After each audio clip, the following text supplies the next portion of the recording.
Assalamualaikum warahmatullahi wabarakatuh. Waalaikumsalam warahmatullahi wabarakatuh. Salam damai sejahtera, Om Swastiastu, Namo Buddhaya, salam kebajikan, rahayu untuk kita semua yang hadir pada hari ini.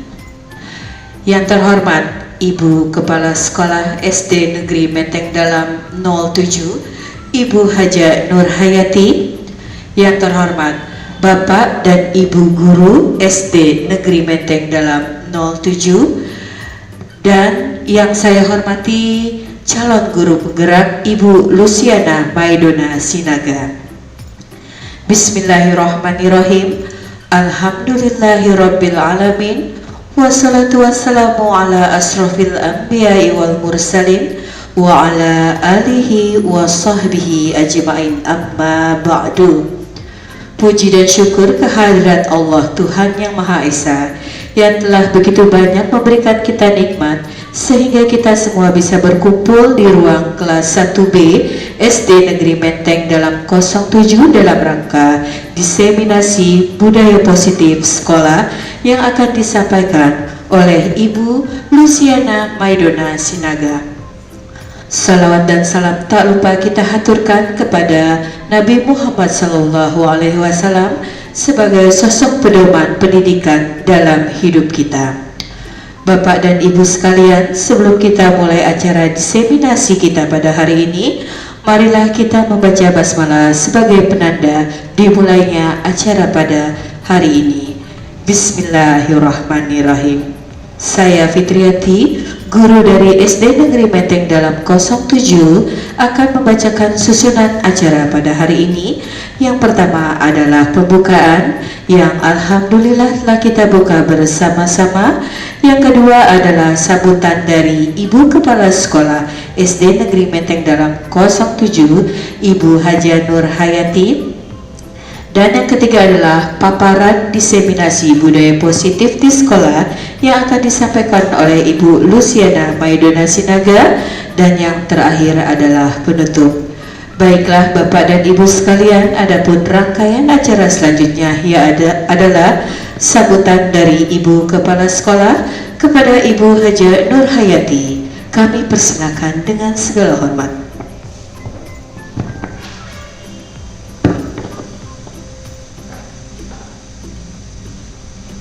Terima kasih kepada pembawa acara. Assalamualaikum warahmatullahi wabarakatuh.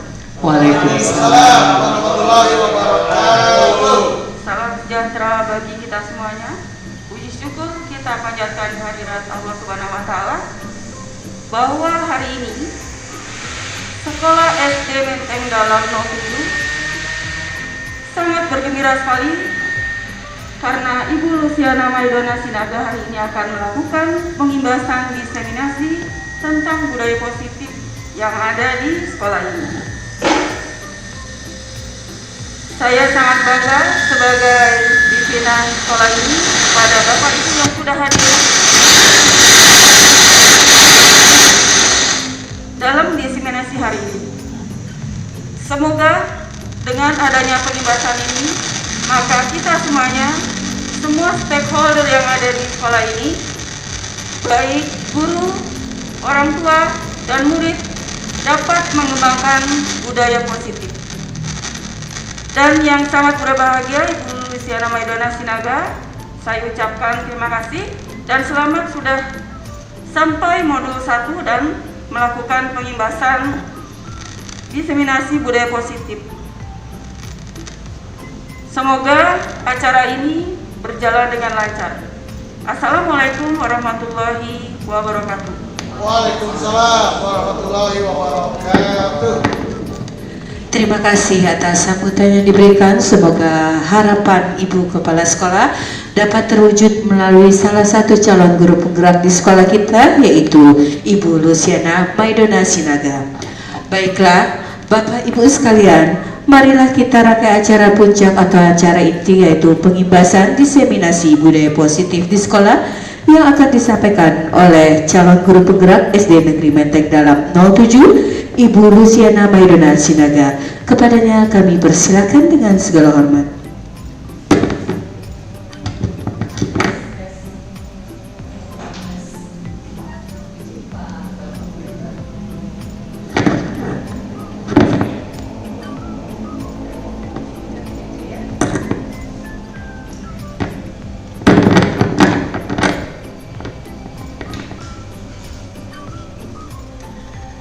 Baik, terima kasih ya Pak Terhingga saya ucapkan kepada Ibu MC pada hari ini, rekan kerja saya, kemudian yang sama-sama kita hormati Ibu Hajah Nur Hayati selaku Kepala SDN Menteng Dalam 07 Pagi, yang saya hormati Bapak Ibu Guru peserta pengimbasan diseminasi budaya positif yang akan saya ibaskan hari ini. Baik Bapak Ibu, Assalamualaikum warahmatullahi wabarakatuh. Salam sejahtera untuk kita semua. Mohon izin saya akan memaparkan diseminasi tentang elaborasi pemahaman modul 1.4 budaya positif. Adapun agenda atau acara pada hari ini, yang pertama adalah pembukaan yang tadi sudah disampaikan oleh MC kita yang luar biasa. Kedua adalah kompetensi lulusan, capaian umum dan capaian khusus. Ketiga, pemahaman inti. Keempat, eksplorasi konsep, dan kelima, refleksi.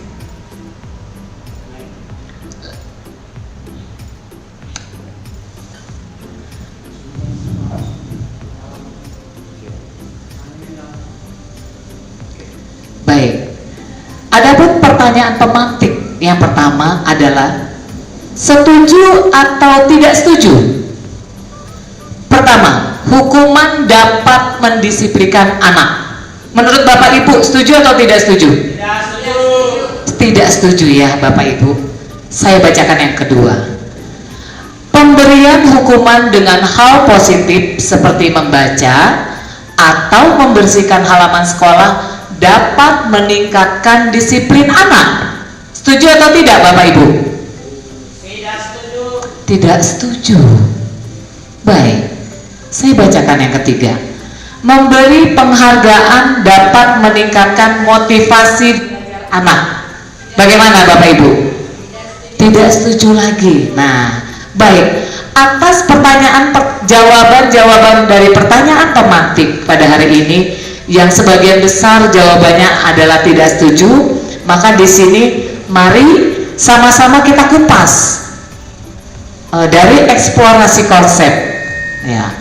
Pembelajaran 2.1 nilai-nilai kebajikan. Perubahan paradigma. Di sini perubahan paradigma. Kegiatan kepala tangan. Ada A dan B. A itu sebagai Bapak Ibu dan B sebagai teman dari Bapak Ibu. Sobeklah secari kertas kecil, tuliskan benda atau sesuatu yang sangat berharga untuk Bapak Ibu, letakkan di salah satu tangan kita, tangan Bapak Ibu, dan genggam benda atau sesuatu tersebut dengan segala daya. Kita coba nih Bapak Ibu, kita kepalkan tangan kita, kemudian kita genggam kertas tersebut dengan segala daya. Nah, teman Bapak atau Ibu akan mencoba dengan sekuat tenaga dengan berbagai cara untuk meminta Bapak Ibu memberikan benda tersebut. Nah, teman Bapak Ibu bisa membujuk, mengancam, menghardik, merayu, menyuap, apa saja agar dapat membuka kepalan tangan Bapak Ibu. Apa yang terjadi? Bapak Ibu, menurut Bapak Ibu apa yang terjadi? Ada yang terbuka, ada yang enggak. Ada yang terbuka, ada yang enggak. Kalau yang terbuka kenapa? Biasanya karena ya dia pengen buka aja karena memasrahkan diri gitu. Oh, memasarkan diri. Kalau yang tidak? Mempertahankan ya, mempertahankan apa yang ada di genggaman tangannya. Baik, kita lanjutkan.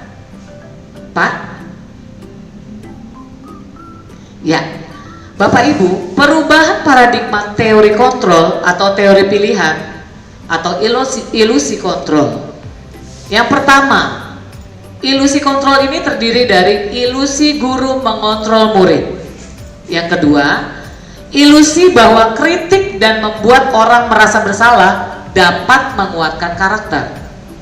Yang ketiga, ilusi bahwa semua penguatan positif efektif dan bermanfaat. Dan yang keempat, ilusi bahwa orang dewasa memiliki hak untuk memaksa. Kita lanjutkan, Pak. Nah, perubahan paradigma stimulus respon atau teori kontrol atau teori pilihan. Siapa sesungguhnya yang memiliki kontrol? Di sini ada dua, stimulus respon dan teori kontrol atau pilihan tersebut.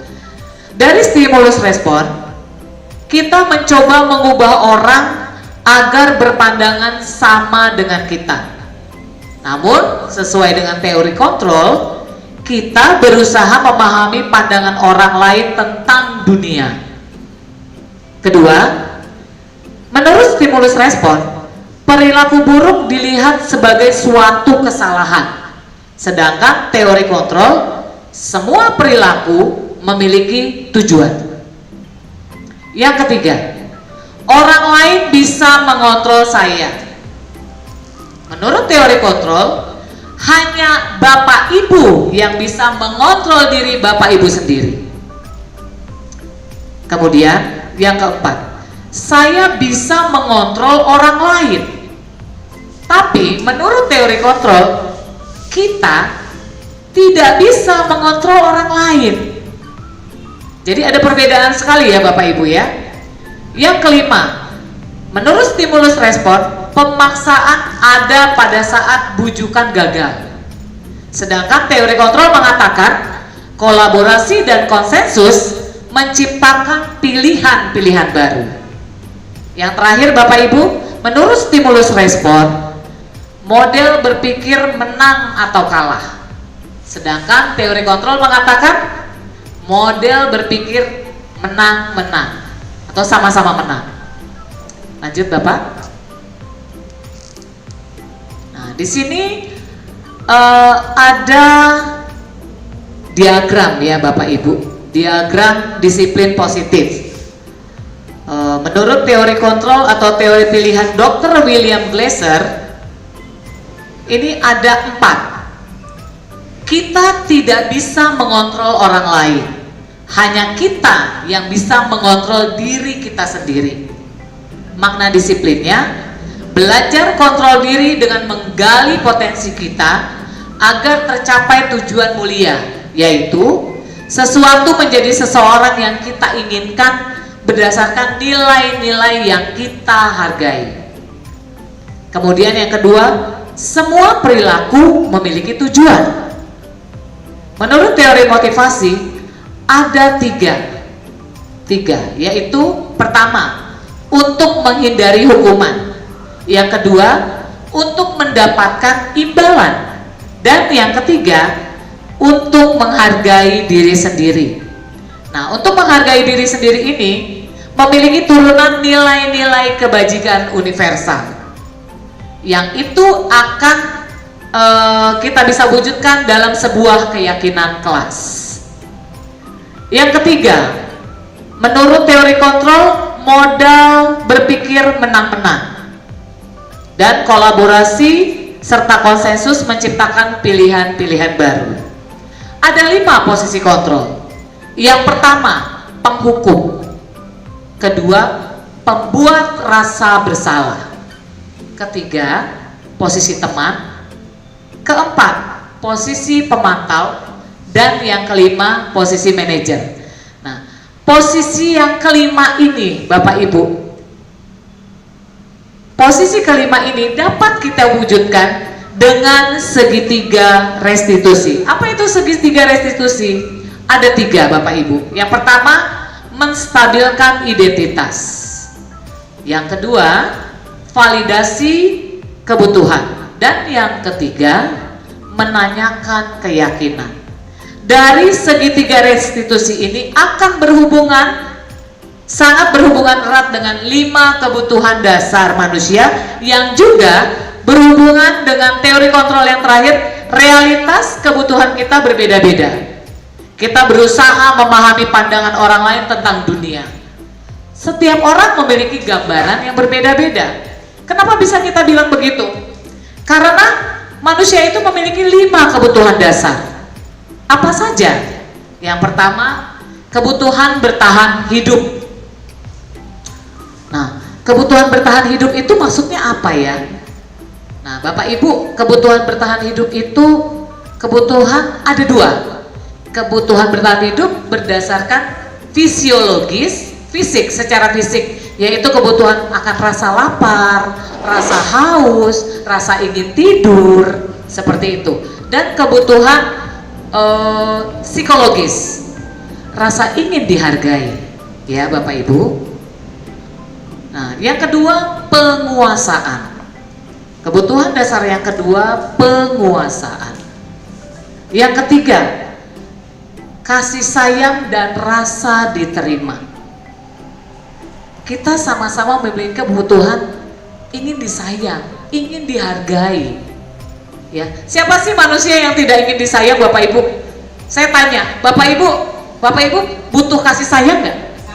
Sangat. Ibu mengatakan sangat, Bapak mengatakan iyalah, gitu kan? Nah, pastilah. Kemudian kasih sayang dan rasa diterima. Bapak Ibu, kalau Bapak Ibu berada di satu komunitas atau sekolah deh, sekolah kita ini, Bapak Ibu merasa kurang dihargai atas pekerjaan Bapak Ibu. Apa yang Bapak Ibu rasakan? Coba Pak Matani, menurut Pak Matani, kalau Bapak kurang dihargai oleh Pak Dwi, apa yang Bapak rasakan?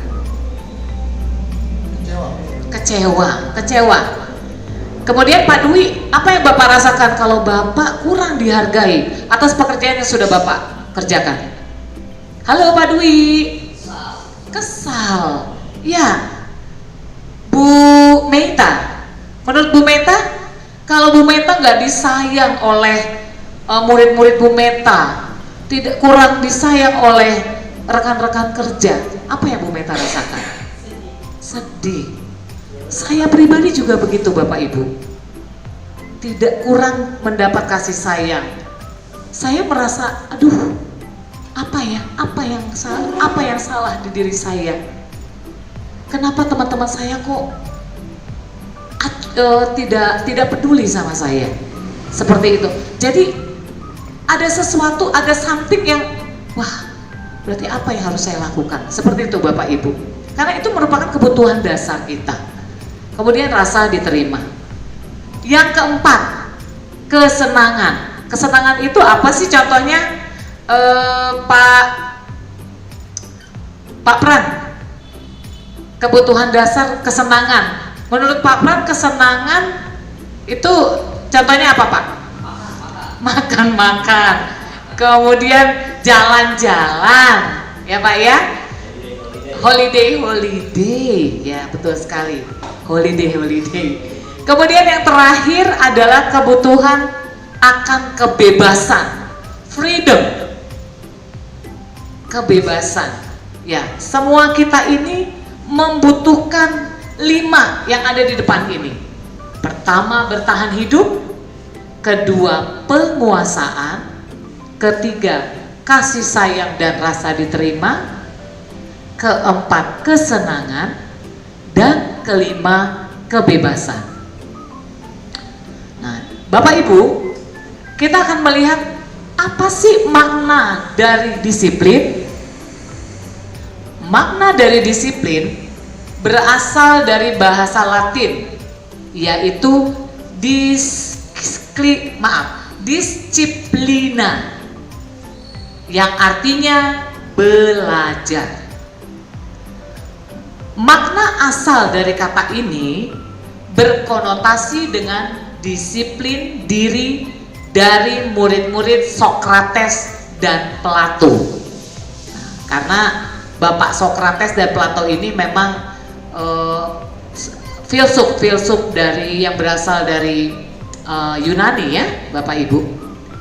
Disiplin diri membuat orang menggali potensinya menuju sebuah tujuan. Apa yang dia hargai. Namun, dalam budaya kita, makna kata disiplin telah berubah menjadi sesuatu yang dilakukan seseorang pada orang lain untuk mendapatkan kepatuhan.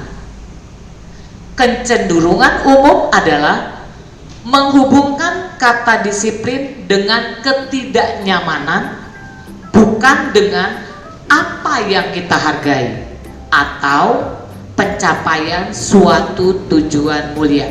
Mungkin saya bisa minta bantuan dari Pak Dwi untuk membacakan definisi dari disiplin itu sendiri yang bertuliskan merah. Monggo Pak Dwi. Disiplin adalah sesuatu yang dilakukan seseorang pada orang lain untuk mendapatkan kepatuhan. ya. Disiplin dengan ketidaknyamanan bukan dengan apa yang kita hargai atau pencapaian suatu tujuan mulia. Ya, terima kasih Pak Dwi. Betul sekali. Jadi disiplin adalah sesuatu yang dilakukan oleh seseorang pada orang lain untuk mendapatkan kepatuhan. Nah, disiplin dengan ketidaknyamanan bukan dengan apa yang kita hargai atau pencapaian suatu tujuan mulia. Lanjut Pak. Bapak Ibu, di sini saya akan paparkan nilai-nilai kebajikan universal. Apa sih definisi dari nilai-nilai kebajikan? Nah, Bapak Ibu, nilai-nilai kebajikan adalah sifat-sifat positif manusia yang merupakan tujuan mulia yang ingin dicapai setiap individu. Nilai-nilai tersebut bersifat universal dan lintas bahasa, suku bangsa, agama, maupun latar belakang. Pertama, setiap perilaku atau perbuatan memiliki suatu tujuan. Menurut Dr. William Glasser pada teori kontrol, ya pada tahun 1984.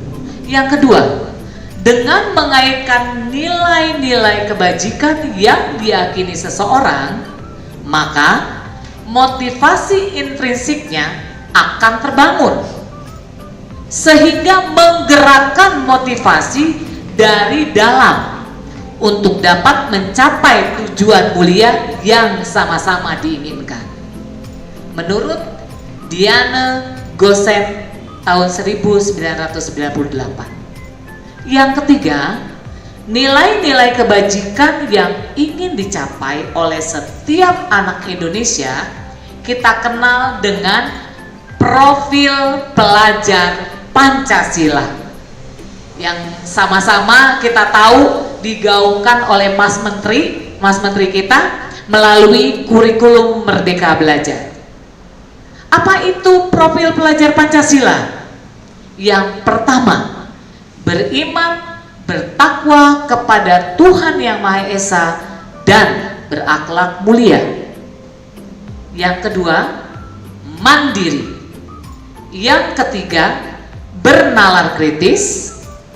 Keempat, berkebinekaan global. Kelima, bergotong royong. Dan keenam, kreatif. Kemarin Bu Amel sudah memberikan contoh di depan anak-anak pada saat pembiasaan hari Rabu kemarin tentang apa saja yang terdapat dalam profil pelajar Pancasila yang dituangkan dalam sebuah lagu oleh Bu Amel, dan semua anak-anak antusias sekali menyanyikan lagu itu. Dan Bapak Ibu, luar biasanya pada saat saya coba di kelas, anak-anak tuh cepat menghafal Bapak Ibu. Mereka langsung tahu apa saja sih. Saya tanya, "Nak, apa saja sih profil pelajar Pancasila?" Mereka tanpa saya aba-aba langsung nyanyi yang diajarkan oleh Bu Amel. Pertama, beriman, bertakwa kepada Tuhan Yang Maha Esa, berakhlak mulia. 2, mandiri, bernalar kritis, berkebinekaan global, bergotong royong, kreatif. Mereka seperti itu. Jadi kita sama-sama bangga ya Bapak Ibu. Anak-anak secara tidak langsung menghafal gitu loh, tanpa saya cuma menanyakan apa itu nak profil pelajar Pancasila, mereka langsung menyanyi bersama-sama dan luar biasa, kita cukup bangga dengan anak-anak kita. Ya baik, silakan Pak. Nah di sini kami calon guru penggerak sama-sama kami mengerjakan dari LMS kami, salah satunya adalah tugas eksplorasi konsep. Nah, eksplorasi konsep ini pada pembelajaran 2.2 tentang teori motivasi, hukuman, dan penghargaan serta segitiga restitusi. Teori motivasi perilaku manusia. Pertama, untuk menghindari ketidaknyamanan atau hukuman, apa yang akan terjadi apabila saya tidak melakukannya? Itu adalah teori motivasi eksternal. Yang kedua, untuk mendapatkan imbalan dari orang lain atau institusi. Pertanyaannya, apa yang akan saya dapatkan apabila saya melakukannya? Menurut motivasi eksternal, itu motivasi secara eksternal. Yang ketiga, untuk menghargai diri kita sendiri. Pertanyaannya, saya akan menjadi orang yang seperti apa bila saya melakukannya? Nah, ini adalah motivasi internal dari dalam. Nah, motivasi internal ini memiliki tujuan disiplin positif. Lanjut Pak. Bapak Ibu, kita sama-sama mengenal profil wajah yang ada di hadapan kita. Siapa beliau Bapak Ibu? Ki Hajar Dewantara. Bapak Ki Hajar Dewantara ini adalah Bapak pendidikan kita. Ya. Nah, menurut Bapak Ki Hajar Dewantara, definisi merdeka itu apa sih? Bapak Ibu boleh tolong bacakan untuk kita semua, apa sih definisi merdeka menurut Bapak Ki Hajar Dewantara? Silakan Bapak Ibu. Merdeka itu artinya tidak hanya terlepas dari perintah akan, tetapi juga dapat membuat pemerintah diri sendiri. Terima kasih Bapak Ibu, betul sekali. Merdeka menurut Bapak Ki Hajar Dewantara artinya tidak hanya terlepas dari perintah, akan tetapi juga cakap buat memerintah diri sendiri. Nah, saya kutip dari pemikiran Bapak Ki Hajar Dewantara tentang konsepsi keteladanan sikap merdeka pada halaman 469 cetakan kelima tahun 2013. Itu adalah definisi merdeka. Baik, Bapak Ibu, di sini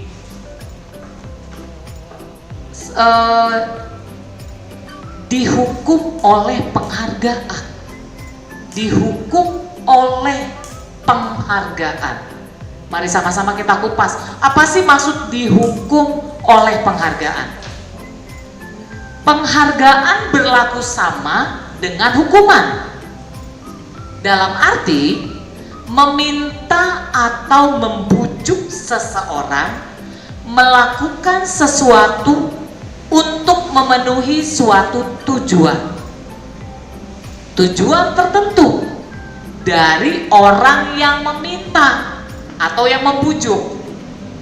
Nah, dorongannya itu bersifat eksternal dan akan ada faktor ketergantungan. Ada beberapa dampak dari pemberian penghargaan menurut Alfie Kohn tahun 1993. Nah, di sini ada 5 dampak dari pemberian penghargaan. Bu Meta, tolong dibacakan dampak pertama dari pemberian penghargaan.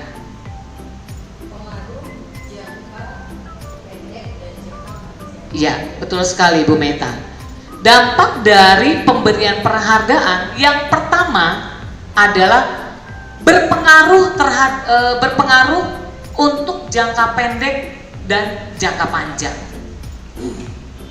Yang kedua, Pak Dwi, monggo dibacakan. Yang kedua, penghargaan menghukum.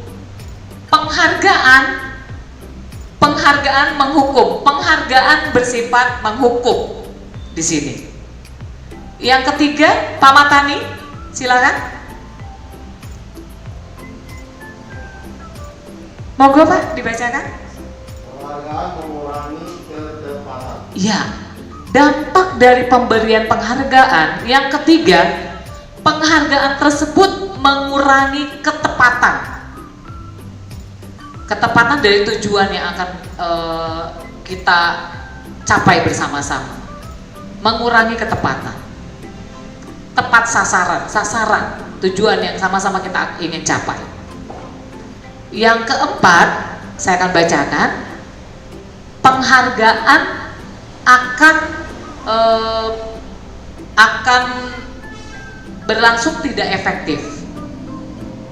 Ya, penghargaan akan berlangsung tidak efektif. Berasa tidak efektif, akan kita rasakan tidak efektif penghargaan ini. Yang kelima, penghargaan ini merusak hubungan. Hubungan antar siapa? Antar teman sejawat, antara pimpinan dengan bawahan. Seperti itu Bapak Ibu. Nah, ini adalah poin-poin dari dihukum oleh penghargaan. Lanjut Pak. Nah, dihukum oleh penghargaan ini dapat menurunkan kualitas. Penghargaan tersebut dapat menurunkan kualitas dari pekerjaan. Yang kedua, penghargaan mematikan kreativitas. Karena pikirannya apa? Kalau saya melakukan ini, saya pasti dipuji nih sama atasan saya. Seperti itu. Jadi kreativitasnya ya terpendam di situ-situ aja. Yang dia kerjakan itu lagi monoton. Jadi untuk kreativitasnya kurang berkembang Bapak Ibu. Karena dia merasa dengan dia melakukan pekerjaan pimpinan saya udah puas kok dengan hasil pekerjaan saya. Buktinya saya diberi penghargaan, saya menjadi guru berprestasi di sekolah dengan melakukan hal yang ini saja, ini lagi, dan lagi, tanpa ada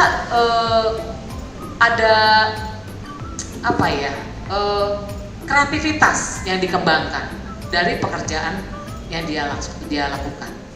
Yang ketiga, penghargaan mengurangi motivasi intrinsik. Tadi sudah saya paparkan di atas, apa itu motivasi intrinsik? Motivasi yang ada dari dalam diri kita. Motivasi yang ada dari dalam diri kita sendiri, bukan dari orang lain, bukan dari sekitar kita. Begitu Bapak Ibu. Nah, Bapak Ibu, di sini ada bentuk program kebajikan atau apresiasi. Dalam memberikan apresiasi atau pengakuan, perlu diingat beberapa hal. Yang pertama, beri pengakuan secara khusus. Jadi kita bisa memanggil misalnya Bapak Ibu memanggil murid kita, salah satu murid kita panggil secara khusus, kemudian kita beri pengakuan terhadap dia, nak, luar biasa, kamu hari ini memberi warna di kelas, kamu memberi keceriaan di kelas ini. Kita beri penghargaan dalam bentuk pengakuan secara khusus. Kita panggil anak kita, salah satu anak didik kita yang memang di hari itu dia membuat suasana kelas menjadi hidup, ceria. Jadi besok-besok dia, oh iya, Bapak Ibu guru saya ternyata memperhatikan saya ya tadi, seperti itu Bapak Ibu. Yang kedua, beri pengakuan secara pribadi. Nah, tadi berkaitan ya Bapak Ibu, kita memberi pengakuan secara khusus. Ini ada kaitannya dengan kita beri pengakuan secara pribadi antara kita dengan murid kita. Kita lakukan langsung secara pribadi, kita panggil anak kita. Yang ketiga, beri pengakuan kepada semua murid. Jadi tanpa pandang siapa A, B, C, D, dan seterusnya. Untuk seluruh murid kita yang ada di kelas secara bergantian. Misalnya murid saya Naura, dia bisa melakukan hitungan 1 sampai 10 tanpa terbata-bata. Nah, kemudian Kenzi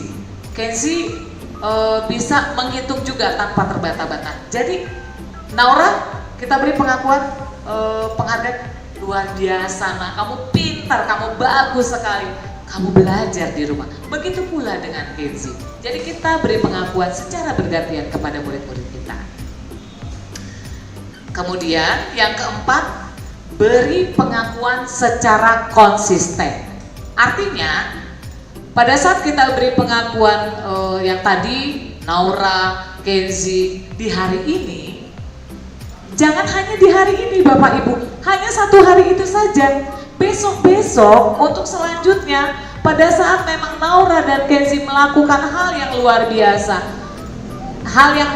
dan hal yang biasa-biasa, tetap kita beri penghargaan, kita beri pengakuan kepada anak-anak kita. Artinya terus-menerus Bapak Ibu, berjalan terus-menerus secara konsisten. Jangan hanya hari ini, besok, lusa, dan seterusnya, udah kita abaikan dia. Itu namanya tidak konsisten. Terakhir, fokus pada proses.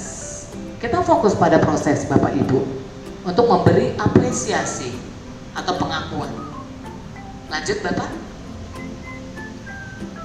Ini adalah contoh pengakuan atau apresiasi kebajikan. Contohnya, pembuka.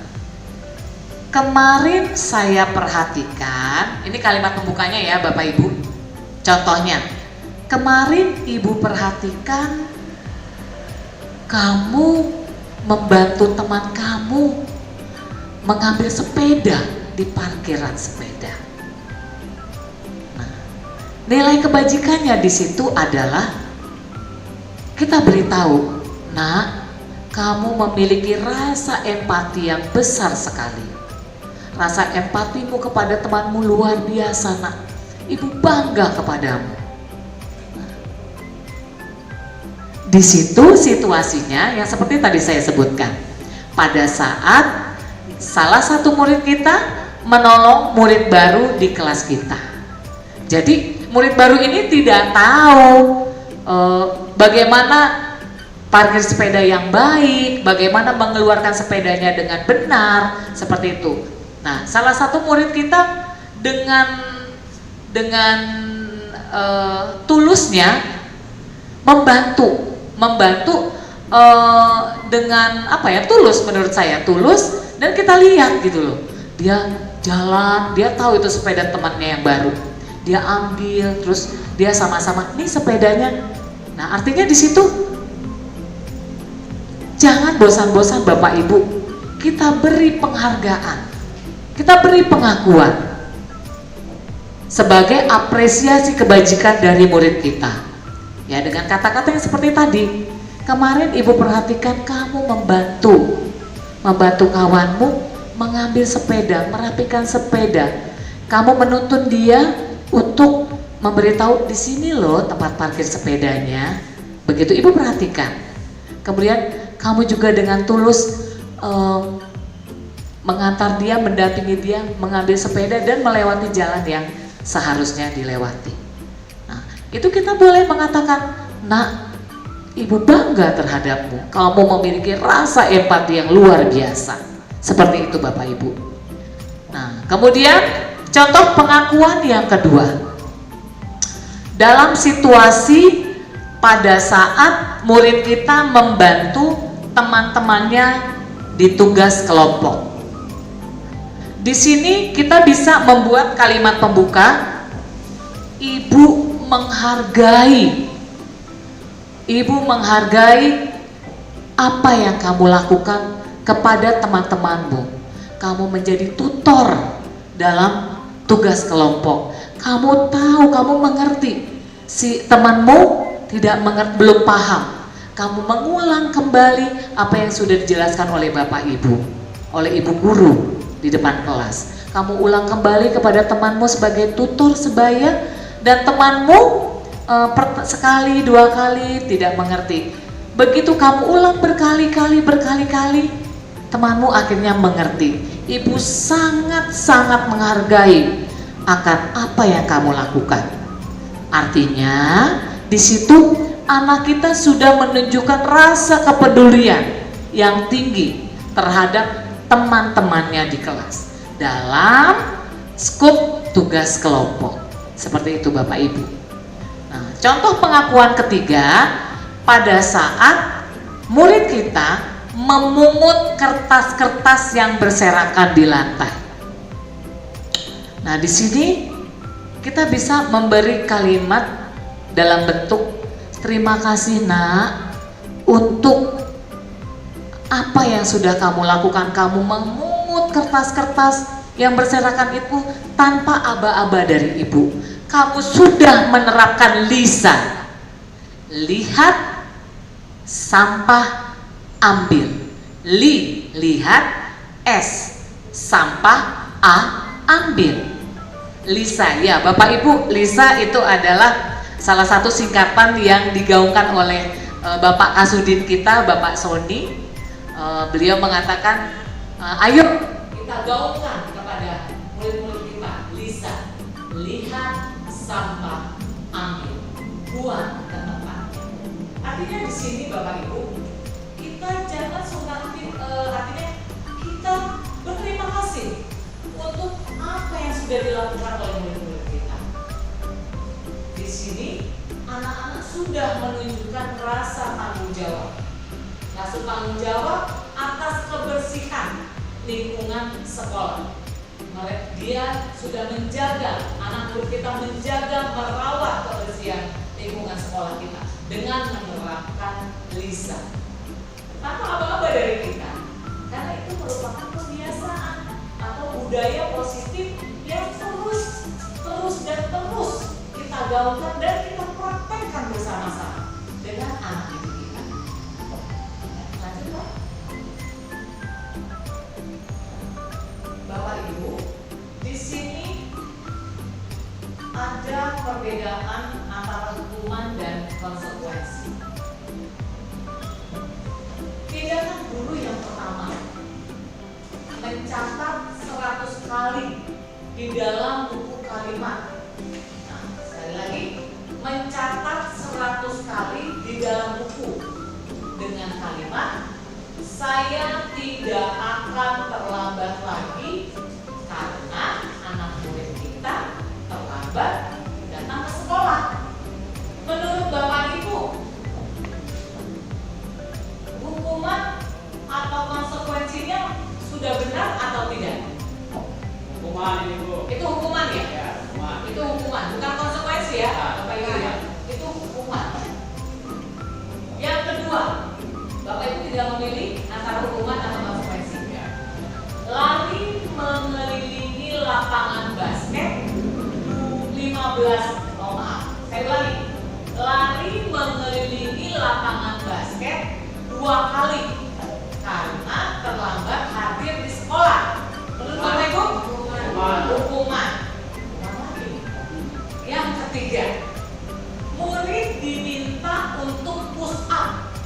15 kali karena tidak menggunakan masker ke sekolah.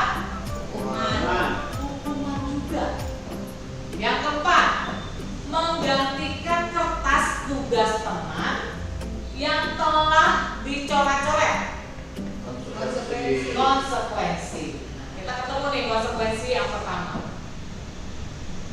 Selanjutnya, membersihkan tumpahan air di meja tulis karena tersenggol pada saat belajar. Konsekuensi, betul sekali. Konsekuensi. Jadi membersihkan tumpahan air di meja tulis karena tersenggol. Jadi tidak sengaja Bu, Bapak Ibu kesenggol pada saat belajar. Anak murid itu membersihkan sendiri tumpahan air itu. Jadi Bapak Ibu mengatakan itu konsekuensinya. Nah.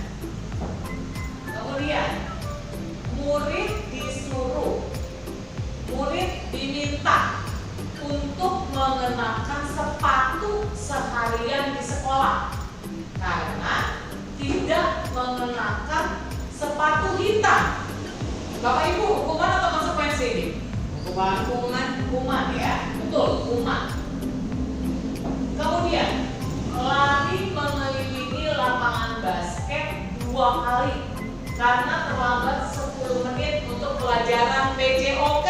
Pak Pran, nih saya tanya Pak Pran nih, Pak Pran lari mengelilingi lapangan basket 2 kali karena terlambat 10 menit untuk pelajaran PJOK. Menurut Pak Pran sebagai guru PJOK, ini hukuman atau konsekuensi Pak Pran?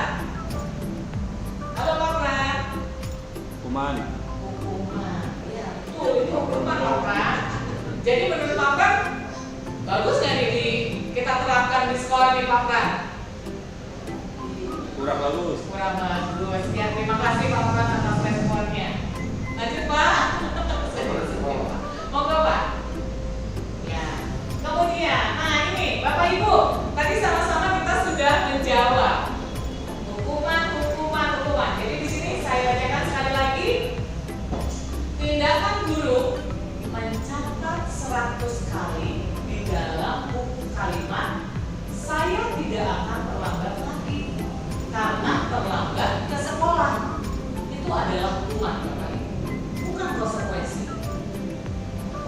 Kemudian kasusnya lari mengelilingi lapangan basket 2 kali karena terlambat hadir di sekolah.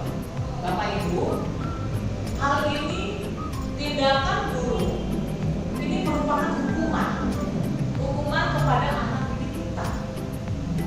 Kalau kita meminta murid kita mengelilingi lapangan basket 2 kali karena terlambat hadir di sekolah. Kalau anak di sekolah itu nggak masalah, kalau yang nggak hadir bagaimana konsekuensi? Ini adalah hukuman Bapak Ibu. Yang ketiga, murid diminta untuk push up 15 kali karena tidak menggunakan masker ke sekolah. Biasa ya ini ya, hukumannya push up 15 kali. Bagaimana kalau murid kita sakit Bapak Ibu?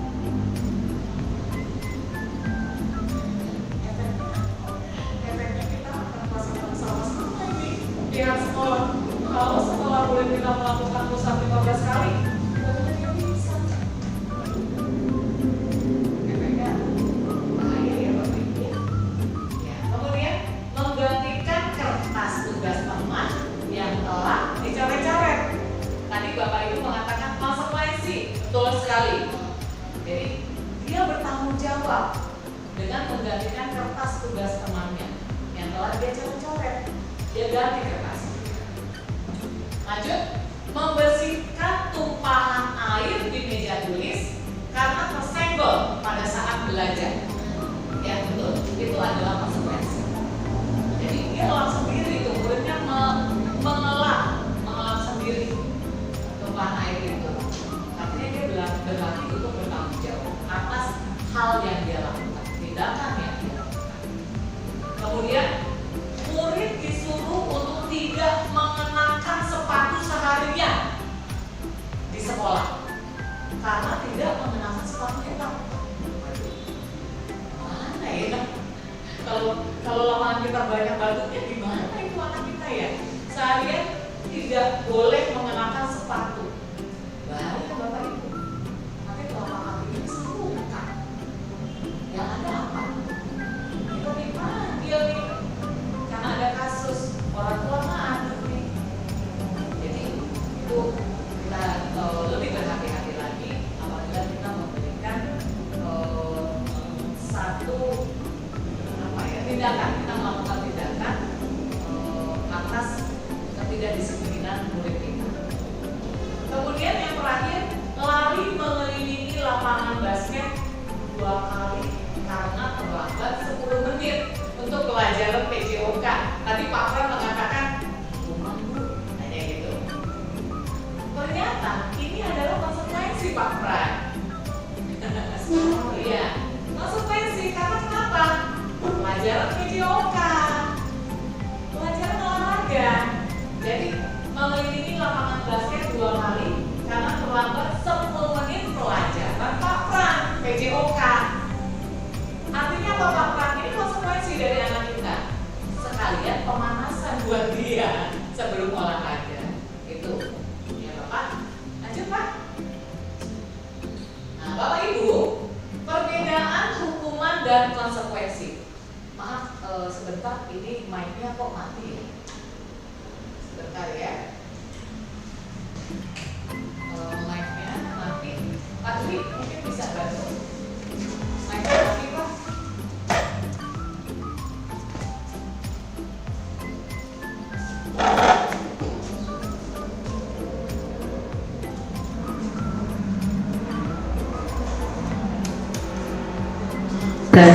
Tes ya.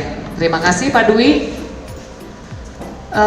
Ya, Bapak Ibu, di sini ada perbedaan antara hukuman dan konsekuensi.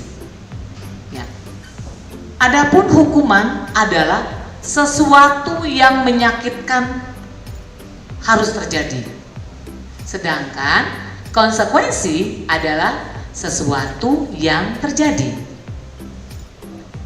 Kedua, hukuman membuat anak sakit fisik maupun hati untuk jangka waktu yang lama. Saya ulangi, membuat anak sakit fisik untuk, maaf ya, sekali lagi saya bacakan, membuat anak, halo tes ya, baik, terima kasih Pak, membuat anak sakit secara fisik maupun sakit hati untuk jangka waktu yang lama. Nah, sedangkan konsekuensi, anak menghargai disiplin. Ketiga,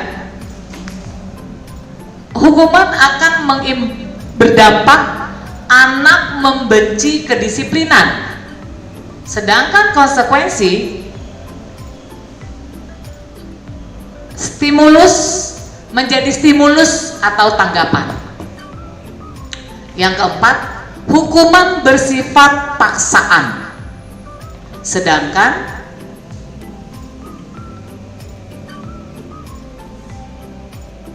maaf, saya ulangi, maaf. Yang ketiga tadi, kalau hukuman, anak membenci kedisiplinan. Sedangkan konsekuensi, anak justru menghargai kedisiplinan. Yang keempat, hukuman bersifat paksaan. Sedangkan konsekuensi merupakan stimulus atau tanggapan. Hukuman mendorong anak menyakiti diri sendiri.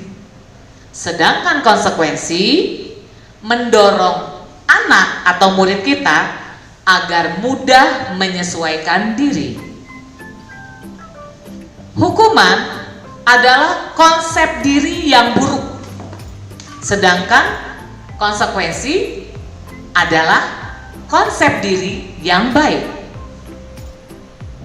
Hukuman anak atau murid kita belajar untuk menyembunyikan kesalahan.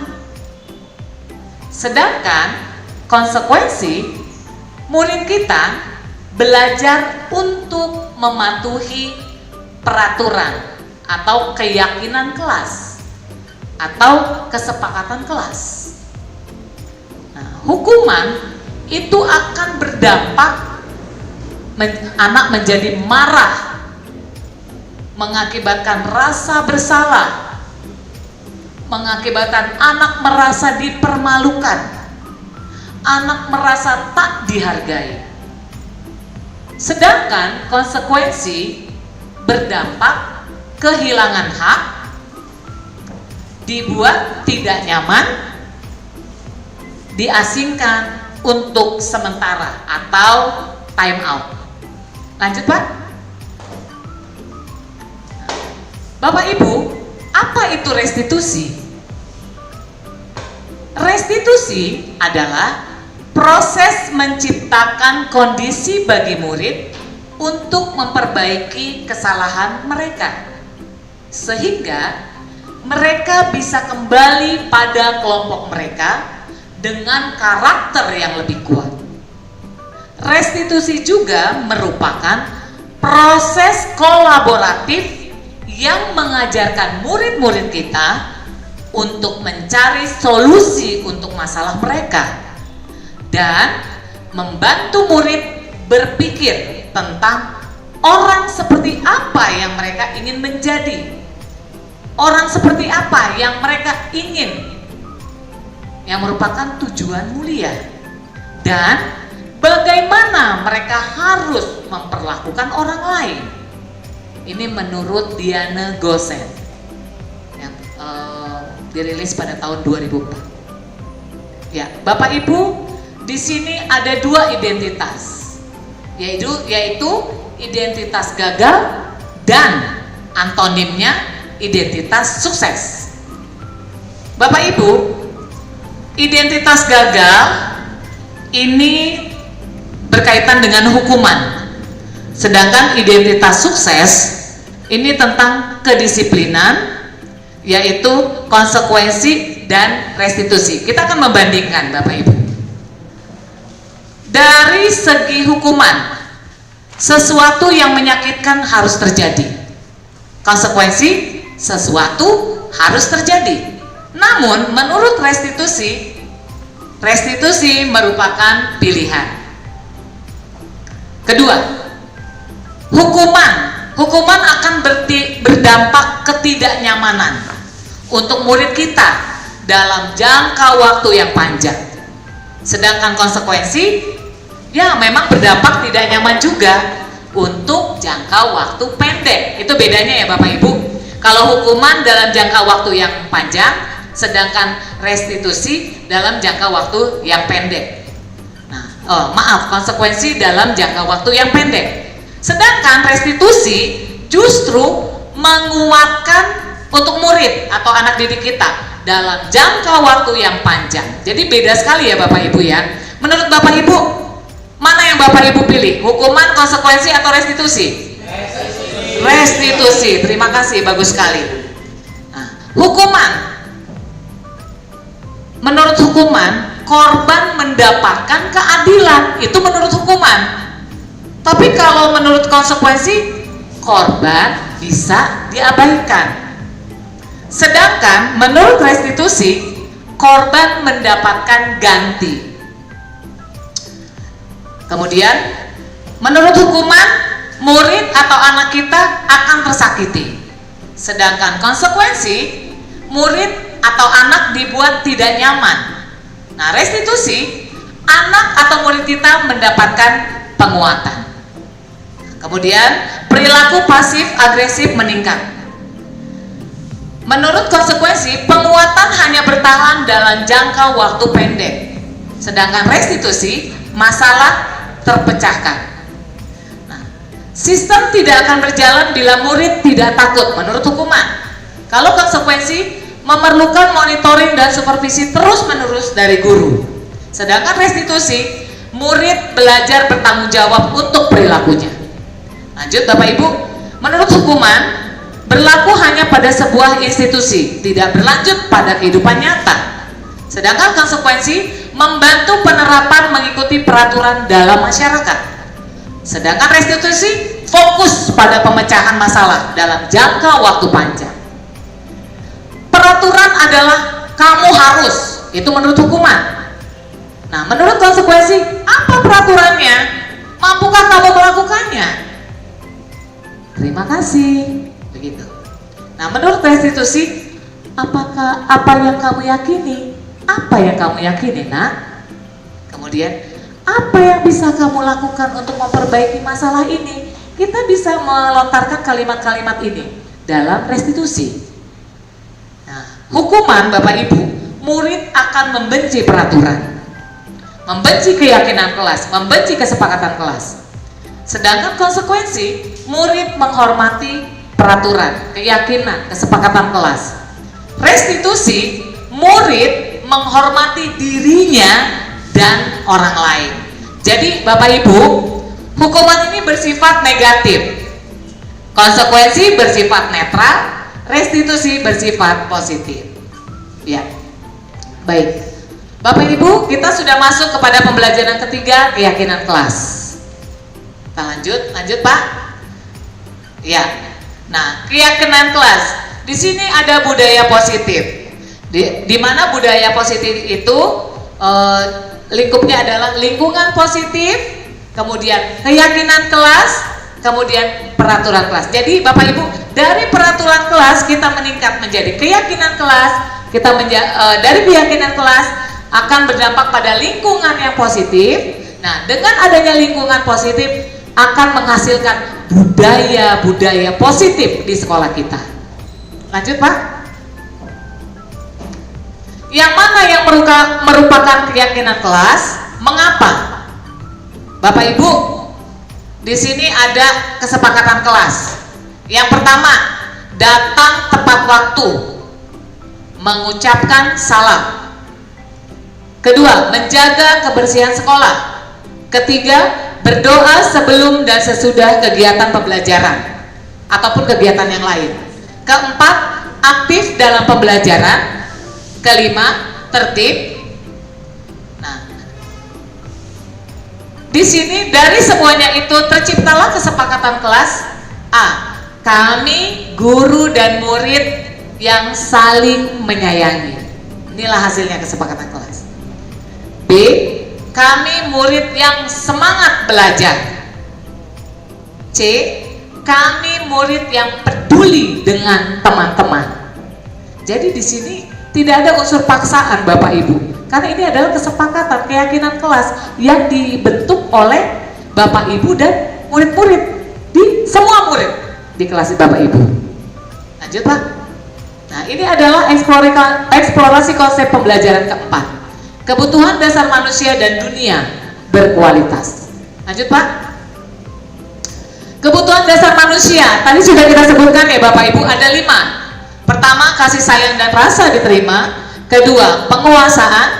Ketiga, kesenangan. Keempat, kebebasan. Dan kelima, bertahan hidup. Lanjut Pak. Ya, itu aja. Ya, Bapak Ibu bergerak antara peraturan, pemantau, konsekuensi atau hadiah, atau nilai-nilai, menjadi manajer dan memperbaikinya. Nah, di sini peraturan, kalau kamu tidak, kosongnya, melakukannya, mengerjakannya, saya akan menghukum kamu. Nah, ini artinya apa? Diberi hukuman untuk membuat tidak nyaman. Sedangkan kalau kita menjadi manajer ya, berdasarkan segitiga restitusi, apa yang kamu yakini nak? Bagaimana memperbaiki masalah ini? Jadi artinya di sini anak-anak memperbaiki kesalahan yang dia lakukan. Kiat kita mendapatkan apa yang sama-sama kita butuhkan antara guru dengan siswa atau murid. Ya. Lanjut Pak. Nah, inilah segitiga restitusi.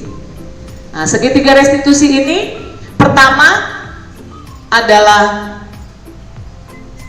menstabilkan identitas, yang kedua validasi kebutuhan, yang ketiga menanyakan keyakinan.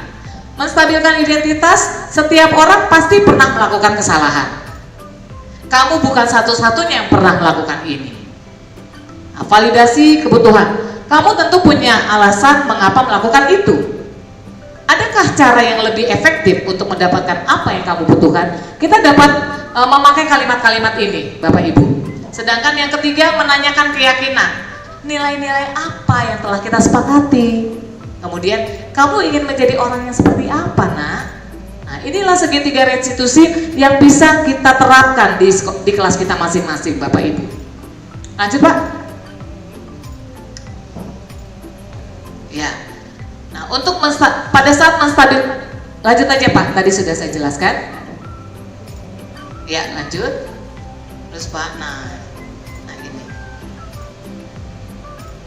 Lanjutnya, ini dia. Bapak Ibu, kita bisa berefleksi bersama. Pertama, hal baru apa yang mengubah paradigma kita yang kita dapatkan? Yang kedua, perasaan apa yang muncul selama mengikuti sesi ini? Khususnya mengenai makna disiplin dan motivasi dari dalam diri atau intrinsik. Yang ketiga, peran Among seperti apakah yang saya telah lakukan selama mengikuti modul ini? Dan yang terakhir, saya akan menjadi Among yang seperti apakah setelah mengikuti modul ini? Nah, ini keempat pertanyaan ini bisa kita jadikan refleksi atas diri kita masing-masing sebagai pendidik bagi anak-anak didik kita, anak-anak bangsa, titipan dari orang tuanya. Lanjut, Pak. Ya, Bapak Ibu, setelah kita berefleksi atas diri kita masing-masing, saya ucapkan terima kasih atas kehadiran Bapak Ibu pada sesi pemaparan diseminasi budaya positif yang kita laksanakan pada siang hari ini. Akhir kata, saya mengaturkan permohonan maaf yang sebesar-besarnya apabila ada tutur kata yang kurang berkenan di hati Bapak dan Ibu. Kurang lebihnya saya mohon maaf. Akhir kata, terima kasih. Assalamualaikum warahmatullahi wabarakatuh.